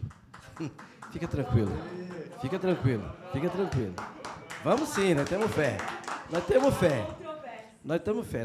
O Santos vai ficar em quarto lugar, fica tranquilo e deixa uma vaguinha para a gente. Fica tranquilo.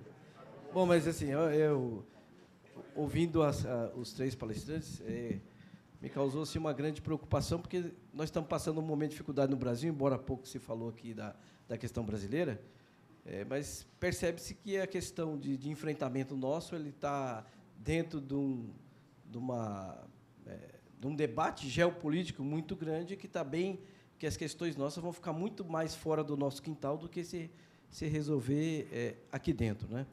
Mas eu queria, se você pudesse responder, quais seriam, para o Brasil, essas contribuições que você disse, acabou de falar agora há pouco, dessa parceria que poderia colocar a China, né, nos BRICS, como investidora da Petrobras. E eu também queria saber se, por um acaso, foi um erro nosso, ou o que isso pode causar para o Brasil, a nossa não participação, né, já que é uma questão geopolítica, nessa área de livre comércio que foi feita no Pacífico e que isso pode causar de impacto aqui a nossa, né, ao povo brasileiro. Podemos juntar umas duas, três questões ou você prefere responder? Tem um teto, né? Tem que sair. Porque não, em relação ao Brasil nos BRICS, né? O Banco dos BRICS já está operando. O CRA, que é o Acordo Contingente de Reservas, ainda não está regulamentado, né? Mas o Acordo Contingente de Reservas seria importante para nós, porque ele é uma primeira linha de defesa contra ataques especulativos contra a nossa moeda, né? Seria bom que se regulamentasse. É que o Brasil está devagar, quase parando, né? Então, no caso da Petrobras, devo dizer que me veio à cabeça a ideia de que, se a gente não tem nenhum projeto lá, por que a gente não usa os BRICS para capitalizar a Petrobras? Porque a Petrobras está precisando de uma capitalização para poder se reerguer e, na verdade, não contaminar o resto para dizer a verdade, para você, o resto da economia, e com o risco de uma crise bancária. Porque é o seguinte, ninguém paga ninguém. E os bancos não estão recebendo nada. Não estão empurrando com a barriga, estão empurrando para frente. Então, eu acho que essa ideia de capitalizar a Petrobras devia ser apanhada pelo governo brasileiro e fazer uma proposta. Eu te garanto que teria acolhida lá, é claro, teria acolhida lá essa ideia. Não sei por que nós não fizemos, mas, enfim, a outra pergunta que você fez do Transpacífico. Pois é. Então, o Acordo do Transpacífico é um exemplo do poder desse sistema que é transnacional. Se você for olhar o acordo, ele não é um acordo de livre comércio. Ele é um acordo de investimentos e de normas. A literatura jurídica sobre esse tratado é uma coisa amplíssima. Eu mesmo tenho 3 ou 4 livros de professores de direito americanos dizendo o seguinte: isso é a supressão da soberania. Porque os conflitos, tanto os trabalhistas, quanto os ambientais, quanto os conflitos... Por exemplo, se você... Está escrito no tratado. O tratado agora está na internet. Está na internet, você pode ver. Você tem um conflito, por exemplo, entre o Estado cria uma lei ambiental que a empresa julga que foi prejudicial ao seu desempenho, aos seus lucros futuros. você pode, na verdade, ir para o juízo arbitral e o Estado pode perder e é condenado a pagar uma indenização para a empresa. Vocês já pensaram nisso? Fala. O Uruguai já perdeu. Vários. O Uruguai perdeu a coisa no maço de cigarros. A British Tobacco processou o Uruguai e o Uruguai perdeu. Então, vocês estão vendo o que é entrar num negócio desse, né? Eu acho que não vai passar nem nos Estados Unidos, porque a Hillary ficou contra, né, pela pressão debaixo dos sindicatos e da constituinte dos partidos democráticos. Não vai passar nem nos Estados Unidos, porque aí é meio demais, né? Então, e o Tratado do Transatlântico tem a mesma natureza, igualzinho, só que você teve, na Alemanha, uma manifestação de 250 mil pessoas contra o tratado. Na França, etc. Então, isso aí é meio demais. Eu acho que nem mesmo, digamos, o espírito do liberalismo, do neoliberalismo, vai resistir a esse tratado. Não, mas a imprensa brasileira é inacreditável. Porque a imprensa brasileira, eles falaram assim, o Brasil está fora, e todo mundo falou a mesma bobagem. O Brasil está fora do Tratado de Transparência. Eles não sabem nem do que se trata, eles ficam falando. Não sabem onde é o Pacífico. Tem esse problema. Pois é. Não, mas é uma coisa... Olha, pano rápido. Em relação à imprensa brasileira, pano rápido, porque não dá para ler, né? Vamos falar a verdade. Eu só leio o Guardian, porque é o jornal mais progressista, né? Leio o Le Monde, que está ficando frouxo, péssimo, né? Você tem que ler a imprensa internacional, leio as revistas, The Nation, né? Que é uma revista... Leio o Counterpunch, quem conhece? Página 12, leio o Counterpunch, né? Para você poder se informar, senão você fica... Não leio o Lance. Não, eu não, porque eu me aborreço com o negócio de futebol. Não. Quem? A Alemanha, a França, a Itália. Ficaram fora. Bom, eu vou pedir licença para poder sair. Eu posso? Faça.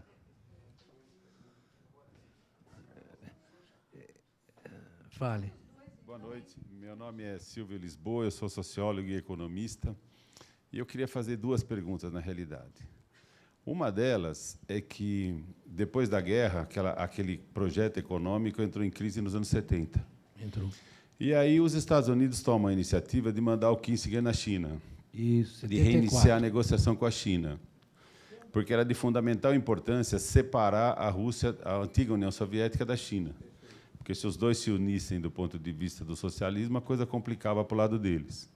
E, num certo sentido, eles conseguiram fazer uma divisão muito grande entre russos e chineses naquela época. Só que, de lá para cá, muita coisa mudou, né? A China se transformou no que se transformou e a perestroika acabou abrindo a União Soviética. O que eu queria te perguntar é o seguinte, se os dois unidos capitalistas são piores que os dois unidos socialistas. Né? Porque a China, na realidade, poderia ser um subproduto da incoerência da política americana, que é sempre muito empírica e muito conveniente. E a outra coisa que eu queria perguntar para os professores da mesa é sobre o livro do Samuel Piketty, O Capital do Século XXI, em que ele faz uma avaliação do capitalismo, que ele diz que o capitalismo no século XXI ele tem mais a cara do século XIX do que do século XX, daquele capitalismo concorrencial, de arroxos, de marginalização do trabalhador, que essa ilusão que a gente teve do welfare state do século XX foi única e exclusivamente para provar que o capitalismo é melhor que o socialismo. Então, foi obrigado a ceder uma série de concessões trabalhistas, sociais, né, por causa da concorrência com o socialismo. Porque, na realidade, a Guerra Fria não era uma política entre os dois. A Guerra Fria era uma política dos Estados Unidos contra a União Soviética. Então, eu queria saber se você concorda com isso e a que ponto, se você a mesa inteira, os três poderiam responder. Obrigado. Como vou ter que... Eu quero dizer o seguinte. O economista polonês Michel Kalecki, conhecidíssimo por ter formulado a teoria da demanda efetiva antes do Keynes, né? Mas o Keynes, como bom inglês, não reconhecia esse negócio, né? O cara é polonês, mas ele escreveu antes. Claro que tinha diferenças, mas ele dizia o seguinte, a respeito do... Já no final da vida, ele diz, nós nos sacrificamos por eles. Por eles quem? Cara pálida. Pela Europa Ocidental, né? Porque, de fato, a presença ali do Bloco Socialista foi fundamental, decisiva. Não só isso, né? Foi também, como eu estava dizendo, o efeito da guerra e a perda de posição, a perda na verdade, de autoridade moral dos liberais de enfrentar a construção do Estado do bem-estar. Mas não há dúvida nenhuma que o Plano Marshall é fruto, na verdade, da tentativa. Se você pegar, por exemplo, Ladrões de Bicicleta, assista o filme, ou veja os outros filmes do realismo italiano, né? Por exemplo, e até os filmes cômicos do padre, do Dom Camilo versus Pepone. O Pepone era o prefeito comunista, o Dom Camilo era o católico. Se vocês olharem a eleição de 48 na Itália, né, o Partido Comunista estava fortíssimo. Poderia... Quem segurou foi... As freiras iam votar 2 vezes, de bicicleta, né? Iam votar 2 vezes, tinha fraude eleitoral, né, para ganhar a eleição. Mas, de qualquer maneira, os católicos, quem era? Era o De Gasperi, né? Alcide De Gasperi, que foi a favor de todas as reformas, a montagem do Estado do bem-estar. Então, tem uma importância grande a presença da União Soviética, do socialismo do outro lado, mas tem uma importância grande a perda de autoridade moral, intelectual, da visão conservadora. Foi uma construção interessantíssima. Pena que ela fosse uma exceção. Ela foi uma exceção na história do capitalismo. Pena que tivesse sido, porque foi uma coisa, na verdade, do ponto de vista distributivo, da proteção do trabalhador, da educação, dos valores, tudo isso foi muito importante. Pena que a gente tivesse perdido isso. Eu vou embora.